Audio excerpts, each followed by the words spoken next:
Experience Share is an amazing podcast, perfect for any Pokemon fan. Well, adult fans.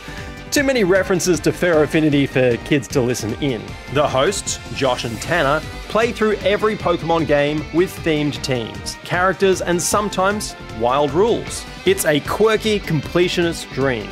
Recently, the guys finished playing through Scarlet and Violet, and now that they've caught up, I thought it was about time I said thanks. Hey, I'm Pokedad, and I've made a habit of simulating Pokemon tournaments on Showdown. This time, a tribute tournament to Experience Share. Very kindly, Josh and Tanner gave me a list of Pokemon on all their final teams, complete with their whack nicknames. To balance the scales between earlier and newer generations, I've modified sets to be somewhat viable on a competitive front while keeping some playthrough qualities. But consistency is kind of out the window. You'll see why when you see some of these squads. Just like Experience Share, a Pokemon podcast, this video was not made to be fair. Pretty much everything is a mere cheat. Conveniently, Josh and Tanner have played 16 mainline games each, which gives us a neat bracket of 32 teams. In round 1, their teams face off. Red versus blue, gold versus silver, you get the picture. This means one team from each set of games will carry on to round 2.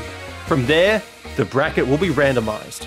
In this video, I'll be showing every single battle from round 1 to the final, but most are condensed, so I can commentate while keeping the video at a reasonable length. So, which Experience Share team is the best of them all? Will it be one of Josh's teams or Tanner's? Probably not Tanner's, let's be real. While you're here, hit that sub button, it is the law, and consider becoming a channel member. Anyway, on to round 1. Starting with, red and blue. Let me tell you about the characters. Well, Josh, the more experienced Pokemon trainer of the pair, named his character Joshua. Creative. Lucky he doesn't work in a creative industry. Anyway, imagination aside, Josh played through Pokemon Red version, collecting a classically stacked Generation 1 team, who were all named after heroes from British history. On the other side, Tanner, or Mr. Squirt, pledged to play through every single game with just one type of Pokemon, and naming all of his Pokemon after a single culture. This time, water Pokemon with French names. Let's see how long this lasts. With type diversity on his side, Joshua had the advantage, but Jean-Baptiste the Blastoise gave Mr. Squirt the early lead. Lord Gort the Alakazam, a powerhouse of Gen 1, evened the battle before going down to a D-danced Gyarados. Setting up some Sunlet Boudica, the Vileplume, and Gyarados, with Joshua taking control. But Tanky Toulouse the Slowbro kept the battle close. Down to a one-on-one, it was Poliwrath versus Machamp. A Protect from Machamp activated Guts, a Drain Punch from the faster Poliwrath wasn't enough to KO, and it fell to a boosted Thunder Punch.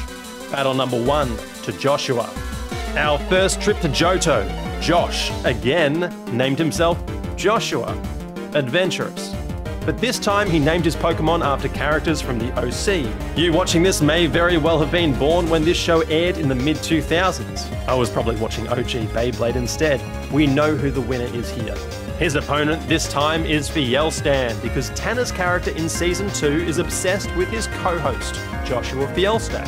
Fielstan could only catch Pokemon from the hit segment, Josh's Sweeties. Pokemon deemed to be, well, sweet. And all Fielstan's Pokemon were named for characters in the video game Civilization VI, Josh's favourite game. This battle was a weather war. Fielstan's Politoed looked to set rain for Kingdra, while Johto Joshua wanted sun for Chlorophyll on Victory Bell. And I think this might be a good time for me to give an apology to real-life Josh. By giving all teams somewhat competitive movesets, it kinda looks like I've taken away his natural battling advantage. Sorry? Well, anyway, the weather war didn't last long. Joshua let Victory Bell fall to Poundmaker the Arcanine, great name, rather than sacking anything else to a sun-boosted Flare Blitz. From there, Fielstan wore down Joshua's team thanks to Swift Swim Kingdra, who Dragon Danced for good measure. The boys are tied, 1 win each. Hoenn is my favourite region. Why? Nostalgia. In this battle, Josh finally got a theme, but sadly, the naming theme was the Red Hot Chili Peppers, who do absolutely nothing for me. That said, fitting my view on the Chili Peppers, all the Pokemon on this team had to be Pokemon from another hit segment. Tanner's You Make Me Barf Pokemon. Yes, Pokemon that are subjectively barf-inducing. On the other side, Tanner is taking it seriously. His character, Minimax, is a min-maxer who will only use S or A tier Pokemon according to a random website. That seems legit. By the end of the season, it was all S tier Pokemon with nicknames starting with the letter S. Funnily enough, now that I'm looking at all the barf Pokemon on RHCP's team, I kinda actually like them all. Tanner clearly has shit taste. But his, Minimax's team started beautifully. A freeze on Flygon gave my Milotic a 2 KO, and it wasn't long before Skarmory had knocked out Exploud. The battle leveled after a boosted Blaziken took out 3 before falling to poison, and then came Groudon. Yes, Groudon. That seems fair. 4 heat crashes later, RHCP is down to just Metagross with 8% health, giving Heracross an easy close. In experience share, a remake means it's Nuzlocke time. To the teams. Joshua's back. Boring. But with a Sopranos-themed team, very appropriate for a Nuzlocke. Tanner, the absolute loose unit, named his character Mr. Mime. Yep, he's now a Pokemon training other Pokemon. And just look at the guy. He's on every watch list in the country. Don't let him near Pokemon. Well, Tanner is continuing his effort to make Josh question reality, nicknaming his squad in a Nuzlocke after Josh's friends and family and favourite characters, which is how we ended up with Mewtwo the Alakazam. For first Nuzlocke runs, these are actually pretty nice teams to have at the end, except Tangela. It was Exeggutor versus Arcanine to open, but Joshua swapped in Gyarados to tank a Flare Blitz and land Intimidate. Even still, Gyarados fell the next turn, hit by a 4 times Wild Charge. Soon after, it was no surprise when Tangela was OHKO'd, but not before it set up the Sun. Hoping to get up Chlorophyll for itself, Tangela unfortunately set Chlorophyll for Exeggutor, who proceeded to sweep the rest of Mr. Mime's team. In Sinnoh, the boys skipped over playing Diamond and Pearl in favour of both playing Pokemon Platinum. Objectively, this was a good choice. It's probably the most definitive third version in franchise history. This season, Josh's character was Brie Van Der, an aspiring Pokemon breeder, aka Pokemon Pervert. She particularly likes breeding the finest cats, dogs, bugs, and birds for wealthy clients, and she named them all for famous animals. But by the end, her team was just a Gen 4 Evolution squad without Umbreon. On the other side, Steve Human, just a normal guy catching human-like Pokemon for God only knows what activities. And Steve named his Pokemon after the bug catchers, fans of the Experience Share podcast. Hang on. Moving on, with 2 babies in tow, Steve Human looked set for a hefty defeat. But thanks to Light Screen, he actually got the early lead, taking out Brie's exquisitely bred Flareon and Glaceon. But it was Espeon who proved too strong, using Shadow Ball to dominate a majority Psychic opponent. A cameo from Leafeon gave her the win, which was still comfortable, despite some clever play from Steve Human and his team of creeps. Sorry, Tangrowth and Snorlax, you're fine. Back to Johto, which means it's Nuzlocke time. Josh's character this time is the counterpart to Fielstan from the original Johto journey. It is Stanna, which is Josh's revenge at naming Pokemon for Tanner's favourite things. On the other side, it's attorney William Nathaniel Testament. Will and Testament. Yes, he's an attorney managing the estates for Pokemon near death. Now that is creative. When Attorney Will's Pokemon die, he pays respects. Literally. The Pokemon were named after charities, and if they died, Tanner donated money to these charities. Wouldn't it be rough for the charitable team to lose? Well, it did start pretty bad for him. Abomasnow set Aurora Veil, giving Meganium an easy KO on Feraligatr. Weakness Policy boosted Rhyperior and let it take out Honchkrow. Soon the battle leveled, but Stanner's Alakazam finished off Scizor and Gengar, giving it the advantage, before facing down Exeggutor. And for the second time this tournament, Exeggutor was the MVP. It survived a hit from Alakazam and got the KO. It took out Meganium, put Ampharos to sleep and wore it down, before closing with a quad-effective Giga Drain on Rocky the Rhyperior. New region, new Pokemon, new season, but god damn it, Joshua is back! I guess Black and White was a soft reset of sorts on the series, so this one is kinda passable. And Joshua built a nicely balanced team named for Seinfeld characters. Another dated reference for all the youths out there, a sitcom that finished 26 years ago. Facing Joshua is Mr. Keepsies, who has collected inanimate object Pokemon named for real-world equivalents. When compared, it's an equally balanced team. Let's see how this battle goes. A slower setup from Mr. Keepsies let Joshua's Samurott knock out Garbodor and Vanillux. But with Aurora Veil up and a layer of Toxic Spikes down, Cocklebur the Ferrothorn crippled Joshua's team.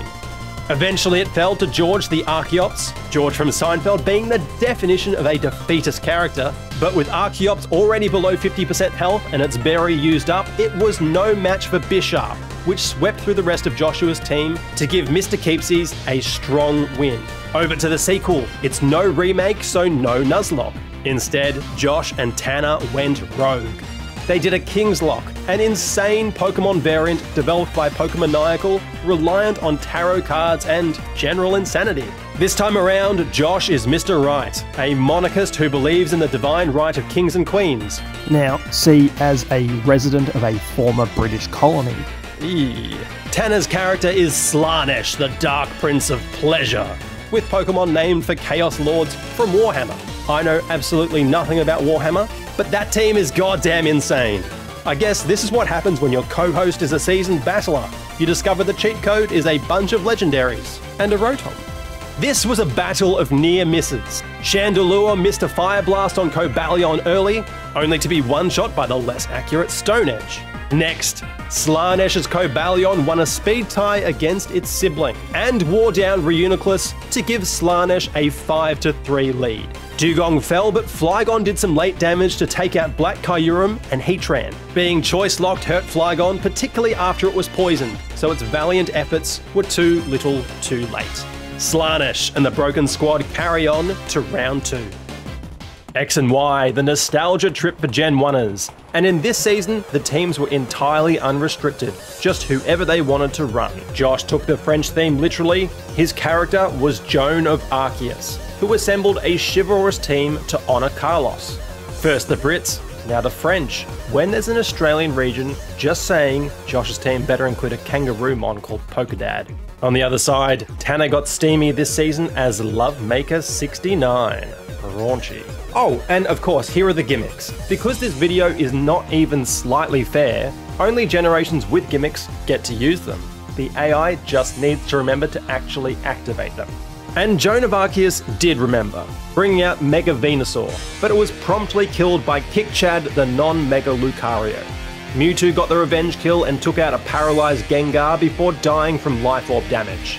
A high jump kick from Hawlucha gave Joan the lead, but Static and Parahacks let Sylveon even the battle. Dragalge set up 2 layers of Toxic Spikes, and Sylveon tried to wear down a nasty plotting Togekiss before it could sweep. But Togekiss wore down Sylveon and then one-hit Go-Goat. In the end, Casey the Malamar was alone for Lovemaker 69. It survived a Draco, rested to heal HP and poison, but Dragalge was able to get the win before it woke up.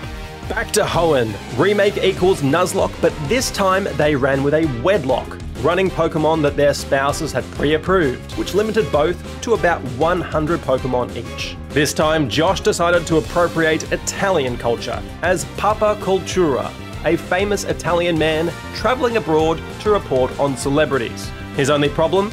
He's face blind and can't recognise people, so he's catching Pokemon instead. His opponent, would you believe Mr. Squirt from Season 1 has been promoted to Admiral Squirt, whose goal is to collect Mrs. Squirt's favourite Pokemon. And they say romance is dead. This battle was interesting. Camerupt scared off Sableye for an immediate switch into Wailord. Papa Cultura picked this, hitting Toxic on Wailord and swapping into Vileplume to tank the Scald. And from there, Vileplume swept, landing Sleep on Deoxys before a one-hit Giga Drain, took a Dragon Claw from Mega Altaria and O-Code with Sludge Bomb, survived priority Ice Shard from Donphan to KO and recover HP, wore down Sableye and then easily took out 2 water types to cap off a dominant battle. Papa Cultura carries on to round 2. To the islands, Josh is embracing Alolan culture as Parrothead, a guy who moved from Kanto to Alola. Latitude changed his attitude and he became chillaxed. His team started with only flying and water types, but eventually became subjectively chilled out mon. Tanner, well, he's in his villain arc this time. Initially a Skull Grunt who rose to take control of the team as the Skull Lord.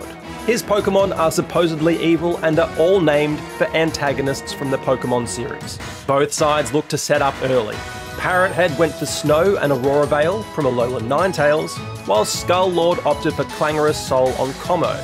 Now, Zinnia the Como did get the first kill, but Finn's rough skin kept the battle level. Guzma the Golisopod flattened Alolan Raichu, but was chased after dropping below half HP against Ninetales. Skull Lord Salazzle poisoned Persimmon and Talonflame, using Mimikyu's disguise to swap in safely. Talonflame and Mimikyu die the same turn, and Skull Lord sacrificed Jessie the Salazzle to deal with a speedy, choiced Persimmon.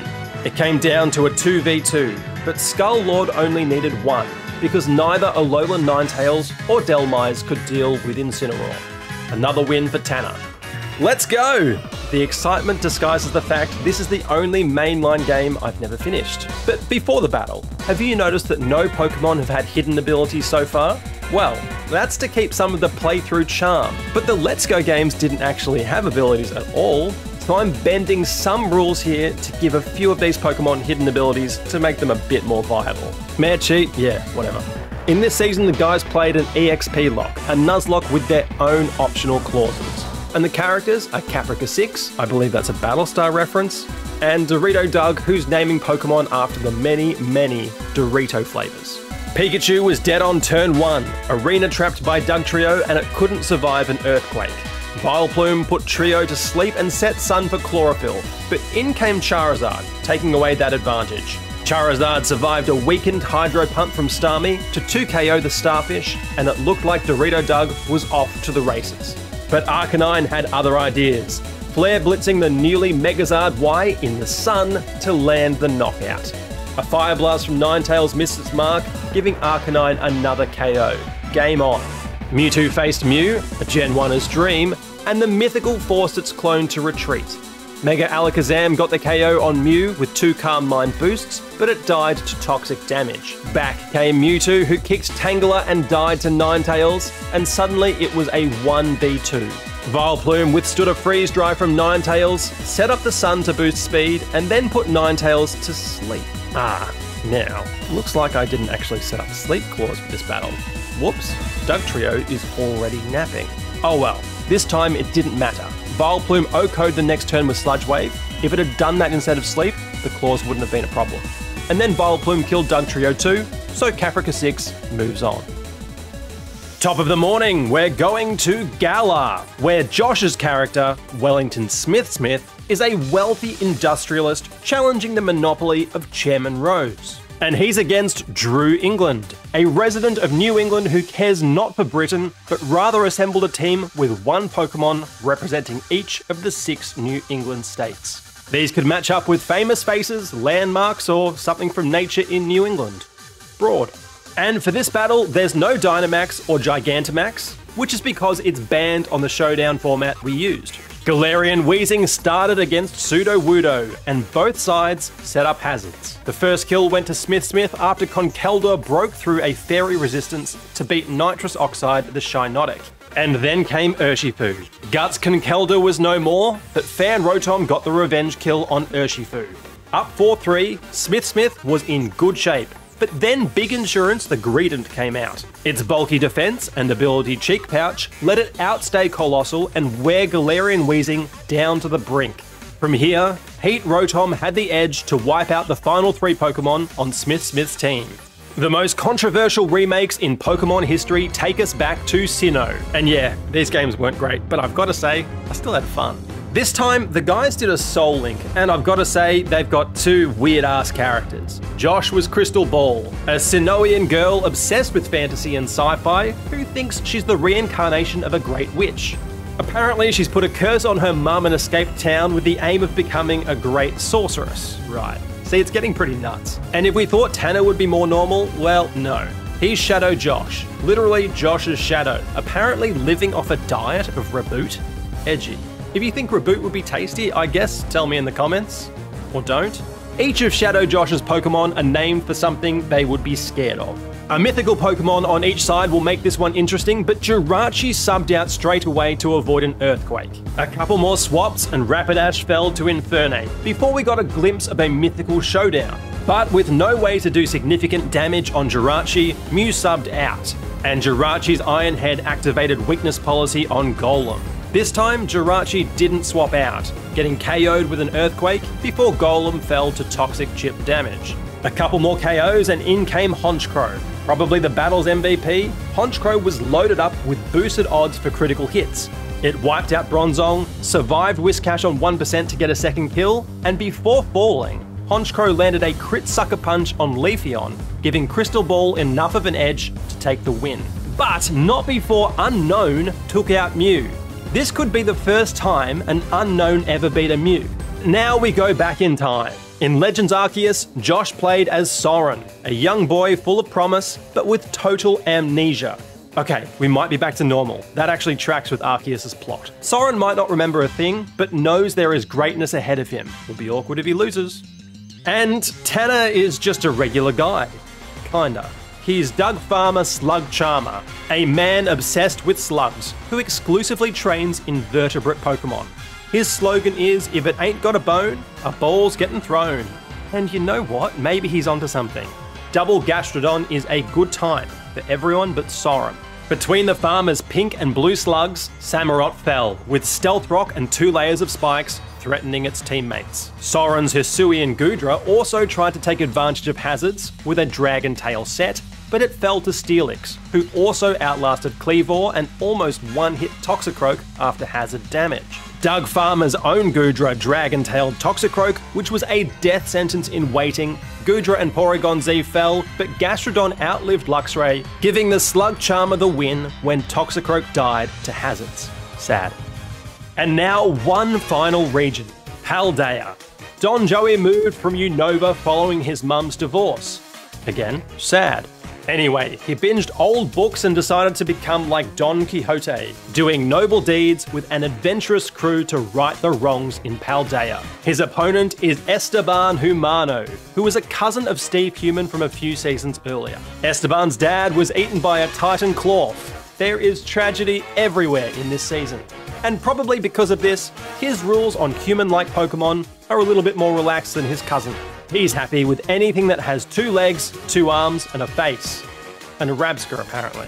So, opening the final battle of round 1, Meowscarada faces Chien-Pao. An immediate switch into King Gambit was a safe swap for resistances, but Esteban Humano didn't see the Sacred Sword coming. The king is down. Rabsca enters the battle, terastallizing Bug to avoid super effective damage and Bug Buzz Chien-Pao into the afterlife. In came Ceruledge, who swords danced, expecting a switch, but Rabsca went for Revival Blessing to bring back King Gambit. The Bug fell next turn, and in came Ogerpon. Both had the Oko move, but Sturdy saved Ogerpon and a Sash saved Ceruledge. Shadow Sneak for the KO. King Gambit came back and went, landing a KO, but then came Meowscarada, who took out Clodsire and Baxcalibur, leaving Don Joey with just Pawmot on the field. But Pawmot terrored flying, surviving Flower Trick on just 4%. It then used Revival Blessing on Ceruledge, but it didn't even need to. The cat died to poison, Goldengo was killed by hazards, and Pawmot had the speed to finish off Armarouge. That ends round 1, and would you believe that Tanner won 8 battles and Josh won 8 battles? Very interesting. But now it's time to randomise the draw. Shuffling the remaining 16 teams, our final bracket looks like this. As you can see, the top half is very stacked for Josh, and the bottom half for Tanner. Does that mean that we'll have a Josh versus Tanner final? Let's kick off round 2 with Leaf Green Joshua and Papa Cultura. It's Venusaur versus Camerupt, but the OG starter swaps out immediately to Gyarados. And Papa got the read, setting stones. Dragon Dance from Gara and Manectric swaps in, but it's now outsped and clocked by an Earthquake. Vileplume comes in, tries to sleep powder but misses as Gara goes for the 2-turn move Bounce. Vileplume goes down and Swellow falls soon after to Waterfall. Joshua is in total control, but Cacturn tempts the Bounce again, giving it a chance to Sucker Punch. Swapping back to Camerupt, Bounce misses, but nothing, particularly not a Mega Camerupt with a 4x weakness, can tank a Waterfall at this point. Cacturn comes back, lands the second sucker to finally KO Gara, and knocks out Ninetales for good measure. Up 4-2, Joshua then sent Magneton into battle, paralysing Cacturn and flash cannoning twice to get the final 2 kills. Joshua is the first into our quarterfinals. And perhaps you'll face another Joshua, this one from Pokemon Red against Platinum's Brie Vandoor. And it was a pretty good start for Joshua, D-dancing on Dragonite to get the first KO on Espeon, before surviving an Ice Shard from Glaceon to land a second knockout. Jolteon had the speed to finish off Dragonite, Volt switching into Vaporeon. In came Vileplume and opted for Sun to activate Chlorophyll, withstanding an Ice Beam from Vaporeon, but then Brie made the smart swap into Flareon to take advantage of Sun. A few turns swapping for position sees Jolteon facing Raichu in an all-electric showdown. With speed on its side, Jolteon landed the KO with Shadow Ball. Back level.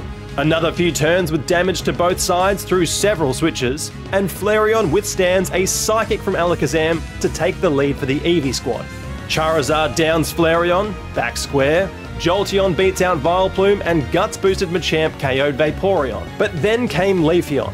With speed advantage on a defense-dropped Machamp, it swapped out to Charizard. But Leafeon opted for Yawn and then protected to put Zard to sleep. Next, hitting 2 Leaf Blades to KO its biggest threat, and with higher speed, Leafeon landed the easy final blow on Machamp. Brie Vandoor into the quarters. Our first Josh versus Tanner of the round, it's Crystal Ball taking on Attorney Will N. Testament. Mew faces Gengar but swaps into Staraptor to nullify the Shadow Ball. Higher speed on Gengar, however, and it OHKOs behind a Thunderbolt. In comes Torterra, out goes Gengar. Expecting an Earthquake, Attorney Will swapped to Delta the Honchkrow. But no EQ, Torterra goes for Shell Smash. It's a Rock Blast KO on Honchkrow, a 2 KO with Earthquake on Sashed Gengar. Dragonite falls to Rock Blast as well, but Scizor survives, taking out the overgrown turtle. Feraligatr Dragon dances against Golem and breaks Sturdy, but Golem's Earthquake was too strong. Scizor returns, Golem switches into Rapidash, who takes the Bullet Punch, and now, with nowhere to go against a Fire-type opponent, Attorney Will pretty much accepts his fate. Flare Blitz from Rapidash ends Scizor, and then Exeggutor as well. Josh has the first 3 into the quarterfinals. Now, Paldea might be the most overpowered region, but in this tournament, Slanesh from Unova without doubt has the most broken team. Tinkaton faces down Heatran first up, opting for Thunder Wave, followed up by Stealth Rock instead of swapping. Slanesh taking the first KO. Heatran adds its own stones to the mix, giving Baxcalibur the chance to Dragon Dance and get the EQ kill. Wash Rotom uses Trick. Interesting choice because Baxcalibur knocks it out straight away, but now Baxcalibur is choiced, locked into Glaive Rush, which gives Cobalion the kill after Bax stays in. Qian Pao tempts Cobalion to stay in and uses Sacred Sword against a Sword of Justice. Rude. Cresselia enters and Qian Pao wants to Sucker Punch, but it fails and the Ice Treasure of Ruin is poisoned. Clodsire enters to send some poison right back at Cresselia and set spikes, but it's taken down by Black Kyurem. Hormot comes in with a close combat, but Kyurem is quickly swapped. Latios takes its place, and before Lati gets the KO, Hormot revives Tinkaton. Ceruledge managed to take out Black Kyurem and Cresselia with Bitter Blades, and suddenly, Slanesh is on the brink, down 3-1. And then Latios Terrestrialized Dragon. Now before you ask, I had to allow it for this battle so that Paldea had the option for the gimmick in their own battle. Anyway, Latios brought the battle back to sudden death, taking out Ceruledge and Tinkaton. But Qian Pao's Ice Spinner ended the broken team. Josh is now 4 from 4 and now has a guaranteed team in the final. To the bottom half of the draw, and it's an all-Tanner affair between Drew England and Minimax. Going off the round so far, I'm somehow convinced Josh will still win this battle, despite not even being there. Anyway, Tanner has legends on both sides here. Drew England with Urshifu and Minimax with Groudon. And that Groudon arrives early, withstanding Heat Rotom's boosted fire moves to take the lead. Urshifu answers, blasting past Milotic, but Swampert survives Wicked Blow and gets the KO with Counter. Gotta love a Gen 3 moveset. Claydol sets up dual screens, and a few turns later, this came in handy. At 3-3, Swampert survived the Sucker Punch on 1%, giving it the chance to kill Sudowoodo, and that was game. Guts Heracross broke through Paralysis to wipe out Lopunny and Greedent. Tanner's first team in the quarters is Minimax. And which of these two teams will join? The keeper of inanimate objects, or the guy that likes to play with slugs? And first up, we see Spikes. Lots of spikes. Vanillux takes the first KO for Unova, and then in comes Hisuian Goodra, who likes to use a Dragon Tail strat for consistent chip damage with these hazards. But when Vanillux comes back, Goodra is chased, swapping into Manaphy. A classic Resto Chesto restores Manaphy's health, and Mr. Keepsies looks in trouble. But Vanillux landed a timely freeze, exploded, and now Mr. Keepsies is ready to take control. Steelix KO's Bishop, dampening the plan, but sadly for Doug Farmer, this was the end of the road, as next out was Ferrothorn. With chip damage on every switch and no counters to Grass Steel, Steelix went. Then Porygon Z, Goodra fell to hazards, and then two water types couldn't handle the grass disadvantage.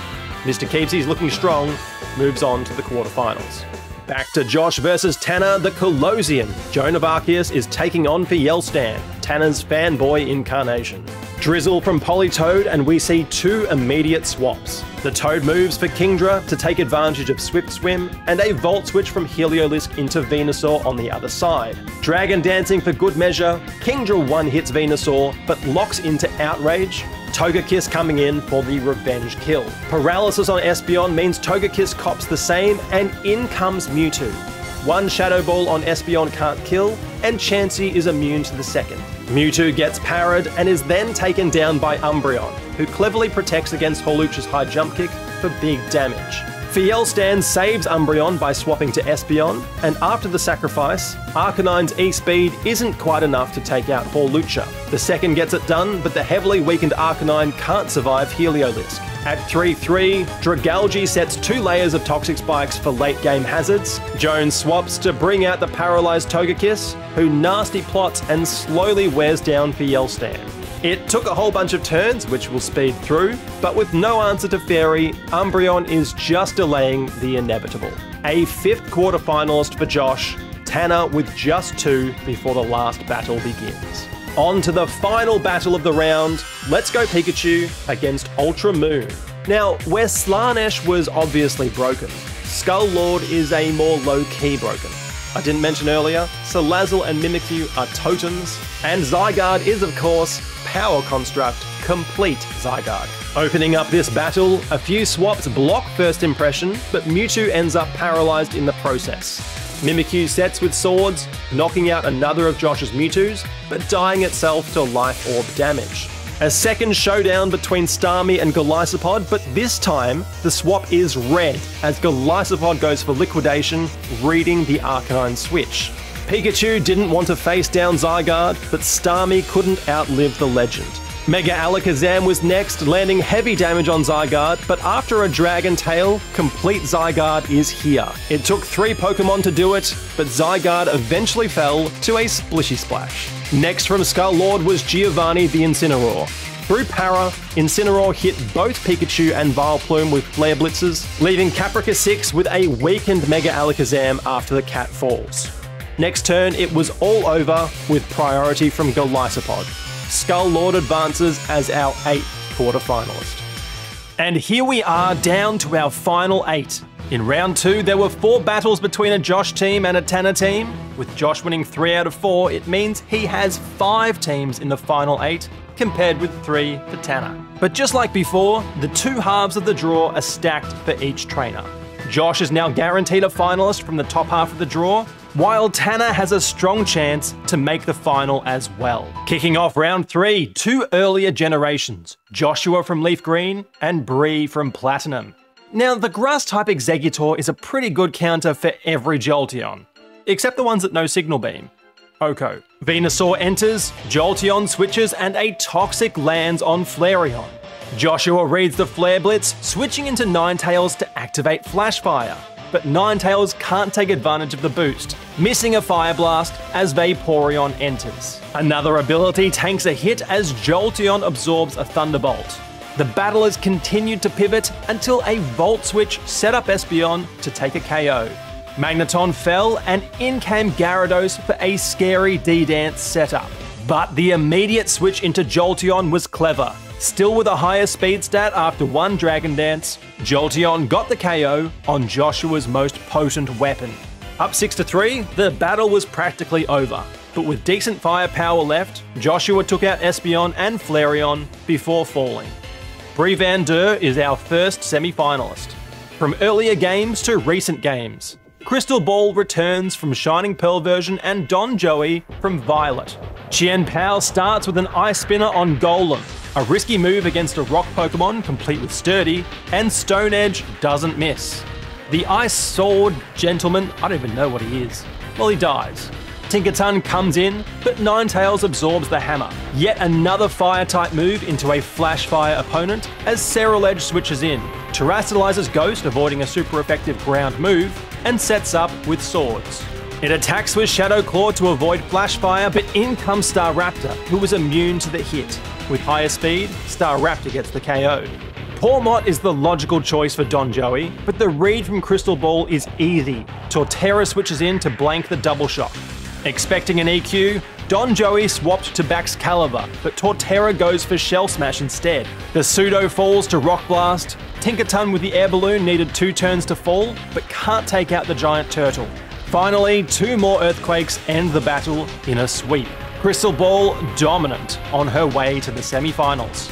Our only all-Tanner battle of the round features Ruby's Minimax and Black's Mr. Keepsies. Guts Heracross starts against Vanillux. But amazingly, close combat isn't quite enough for the KO, thanks to the Snow Boost to Vanillux's defense. This extra turn also gave the Ice Cream Cone the chance to set up Aurora Veil before falling. Weak Armor Garbodor forced a switch, Heracross saving itself after its stat drops, but after setting up some Toxic Spikes, Garbodor fell to Heracross, who returned to save a weakened Claydol.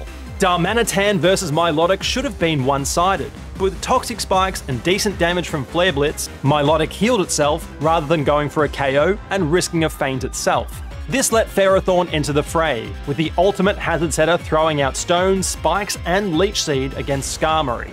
Mr. Keepsies saved Ferrothorn, sending Darmanitan out to scare away Skarmory, giving the big angry monkey, I think Darmanitan's a monkey, an opportunistic kill on Milotic.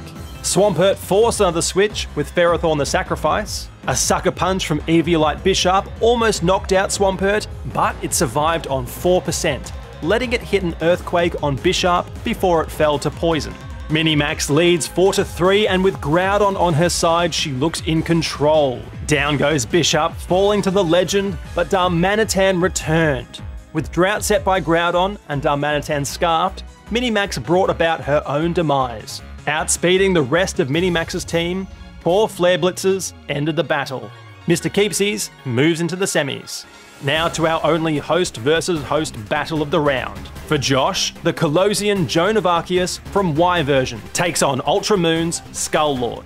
Togekiss versus Golisopod forced an early switch for Skull Lord, with the Fairy setting up behind Nasty Plot. Mimikyu was the switch, with Disguise a good counter. Swords from Mimikyu into a Play Rough almost roasts, but Togekiss hung on with 7% to take down the Ghost. Tempting Togekiss to stay in, Como entered, whipping out a sneaky Poison Jab. Mewtwo was next, and with so much firepower, how can Como survive? Leaving, that's how, and Incineroar blocks the Psystrike. Some shuffling on both sides, Mewtwo comes back against Salazzle, but it's hit by Toxic. Another Psystrike blocked by Incineroar? That's rough, buddy. And after going in a circle, Salazzle takes out Hawlucha. Jonah's down 5-4. And soon it's 5-3, as Dragalge falls to an EQ from Incineroar after the cat got poisoned. Heliolisk got the KO on Incineroar, Zygarde with the revenge kill, and Mewtwo returns the favour with a 4x Ice Beam. Golisopod scares away Mewtwo with First Impression, and it does big damage on Mega Venusaur. Giga Drain from Venusaur let it survive a Leech Life and force the exit from Golisopod, but the damage was done. Salazzle knocked out Venusaur, leaving just Mewtwo on the field. With a First Impression up his sleeve, this was a guaranteed win for Skull-Lord, but Salazzle made sure to rub some salt in the wound, landing a double protect to wear down the poisoned Mewtwo. When Salazzle eventually fell, Mewtwo had just 2% health. Back came Golisopod, game over. And that means we have two teams for both Josh and Tanner in the Final Four, with a guaranteed host versus host final. Are these the Final Four teams we expected? Maybe not. An Evolution team this far is definitely surprising, and with legendaries common on other teams, Mr. Keepsies also defied the odds. But this team, just like Crystal Ball, shows some balance in team building. The same can be said for Skull-Lord, it's pretty balanced, but remember there's a complete form Zygarde in there as well. Let's see who makes the final. In the Josh Semi, two teams from Sinnoh Games. Breeze Eevees against Little Witch Crystal Ball. The Jolteon Open is blocked by Golem, giving the Sinnoh team the chance to set stones. Leafeon enters with a Leaf Blade, activating Weakness Policy, and the Stone Edge from Golem deals decent damage. Rapidash scares off Leafeon, but Flareon gets the Flash Fire boost. Sadly for the Eevees, Rapidash has a ground move, and Flareon falls. Crystal Ball saved Rapidash from a Vaporeon KO, instead sacrificing the low health Golem. Enter Torterra. Vaporeon stays in, maybe to use Ice Beam? I don't know, but it dies. Glaceon falls soon after to Rapidash, but Espeon comes in for the revenge kill. Next is Honchkrow. It doesn't go for Sucker Punch, maybe expecting a switch. Mistake. Dazzling Gleam from Espeon levels the battle at 3-3. But Torterra returns and gets the chance to Shell Smash. Espeon goes down, Leafeon outlives Torterra, and we're back to switching. Crystal Ball reads the switch into Jolteon with a U-turn into Mew, but Jolteon has Shadow Ball. But Mew recovered before Crystal Ball switched back to Staraptor, blocking the second Shadow Ball entirely. Choice locked into a Ghost move, Jolteon exits, and Staraptor goes for the U-turn, knocking out the incoming Leafeon. It's Jolteon back again to face Mew. It gets the KO behind Shadow Ball to avoid falling itself, but now it is choice locked again and can't hit Staraptor, who close combats for the win. Crystal Ball is Josh's finalist. Okay, get ready for a long one. It's the second semi, Mr. Keepsies versus Skull-Lord, and Tanner's teams left nothing on the field. It's Weak Armor Garbodor with spikes, but Mimikyu gets the KO. Bisharp evened the battle soon after, with some help from Incineroar's Flare Blitz recoil. As always, there was some switching to block definite KOs, and this time, Skull-Lord found the opening to boost combo with Clangorous Soul. Vanillux fell, but Bisharp landed the revenge kill before falling to First Impression. And then came Ferrothorn. It's hazard time, but not for long. Leech Seed and Stones go up, but Salazzle is too much of a threat, forcing a swap to Darmanitan. Salazzle plays for Toxic Stall, poisoning Darmanitan with the use of Substitute and Protect. But with Choice Scarf, Darmanitan outspeeds Salazzle. With no more need for Golisopod, Skull-Lord made the sacrifice, and one final Protect from the returned Salazzle ended Darmanitan by poison. With Skull-Lord up 3-2, Mashana hit the stage and used Calm Mind to boost the threat of its stored power. Salazzle's Toxic Stall forced Mashana to rest and heal, eventually knocking out the lizard.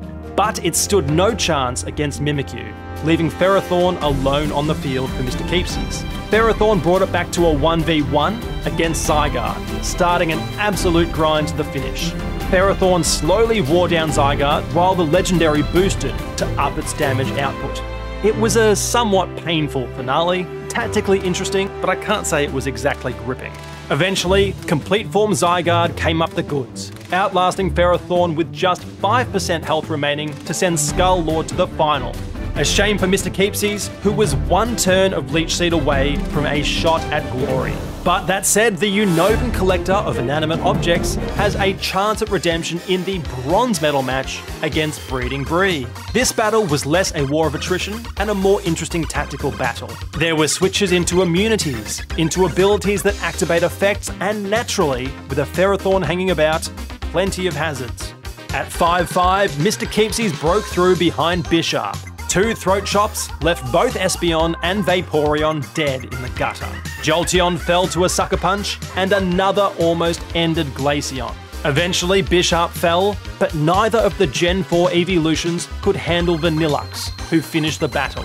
Mr. Keepsies coasting into a very respectable 3rd place. Now to the main event, our final. Crystal Ball versus Skull-Lord. Josh's finalist might not be the one you expected. Aside from Mew, it's a pretty vanilla squad at first glance. That being said, Shell Smash Torterra is built for sweeping in singles, while Super Luck Scope Lens Honchkrow with high crit moves can be a nightmare.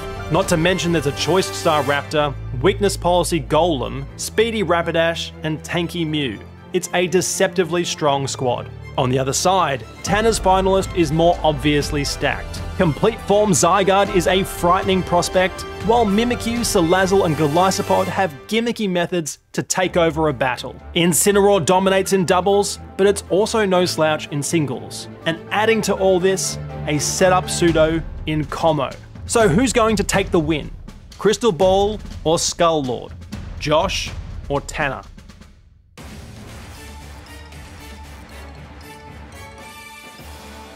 And we're off. Torterra enters the battle for Crystal Ball against Mimikyu for Skull-Lord. Swords from Mimikyu and Shell Smash from Torterra. Typical. Both looking to set up yet again. Torterra with a smart Bullet Seed breaking through Disguise, but it only hits once, leaving Mimikyu healthy. But the Play Rough misses from Mimikyu. What luck for Torterra. Shadow Sneak almost halves the turtle, but Mimikyu is the first to fall. Boosted, Torterra stays in against Golisopod, but with First Impression, this was a mistake. The revenge kill was complete. Crystal Ball responded with Rapidash and, predicting a switch, opted to High Horsepower, which connected with Zygarde, doing small damage. Scared of a ground move, Staraptor swapped in, but Thousand Arrows hits flying types. Crystal Ball is in trouble. A Brave Bird from Staraptor does a chunk of damage, and Zygarde surprises with a Glare. Not sure if intentional, but with Staraptor falling to Thousand Arrows the next turn, this gave the slug 2 turns of leftovers instead of 1. Zygarde looked ready to roll, but Golem tanked a hit, activating Weakness Policy, and it EQ'd Zygarde into the ground. Golem even managed to survive a close combat from Como, living on 7%, but with a defense drop it too fell to Earthquake. Trying to finish off Golem once and for all, Golisopod's First Impression landed, but on Rapidash. Crystal Ball, knowing Golisopod would run, opted for High Horsepower, super effective on both switch options. And with speed on its side against Incineroar, Rapidash 2-hit for the KO, giving Crystal Ball a 4-2 lead. Golisopod returned, but First Impression fell short of knocking out Rapidash, with Flare Blitz burning Golisopod, dropping its attack as the horse fell to recoil. Honchkrow entered the battle, bringing Golisopod below half to force its exit, bringing in Salazzle, the final Pokemon on the Islanders team, to join the battle. Salazzle opted for Toxic, surviving a crit from Honchkrow to restart its stall strategy. 2 turns of Black Sludge gave it enough health for a substitute, and 1 last Protect brought Honchkrow in range of a guaranteed Flamethrower KO. The Crow fell, in came Mew, but with a defensive set, it couldn't knock out Salazzle with stored power in 1 hit. It got the KO on the second hit, but Salazzle hit 2 Flamethrowers to bring Mew down to low health. Back came Golisopod, a guaranteed KO with First Impression, regardless if Mew stayed in or swapped. It stayed in. Mew fell, and on 1 last turn, Golem came back with 7% health versus burnt Golisopod on 8%. Who will win the speed battle? Golem, landing the Earthquake to give the win to Crystal Ball, our champion of the Experience Share Tournament. Well, it was a tight final, and commiserations to Tanner and Skull-Lord for coming so close. But a big shout out and congrats to Josh and the creepy sorceress, Crystal Ball. Please don't curse me. If you've got this far, hit that subscribe button. I'm sure you'd like my other videos. And of course, a big thank you to Josh and to Tanner from Experience Share for letting me make this video. My few snarky comments aside, I've listened to your podcast for more than 4 years, and I've looked forward to it each week. You both have a gift for entertaining, you have boundless charisma and great chemistry as co-hosts. I look forward to seeing what you do next. For anyone watching who hasn't listened to Experience Share before, check it out. You won't regret it. Follow them on your podcast app of choice, Insta, Twitter, I refuse to call it the other name, and support them in any other way you can. I'm PokeDad. I'll see you next time.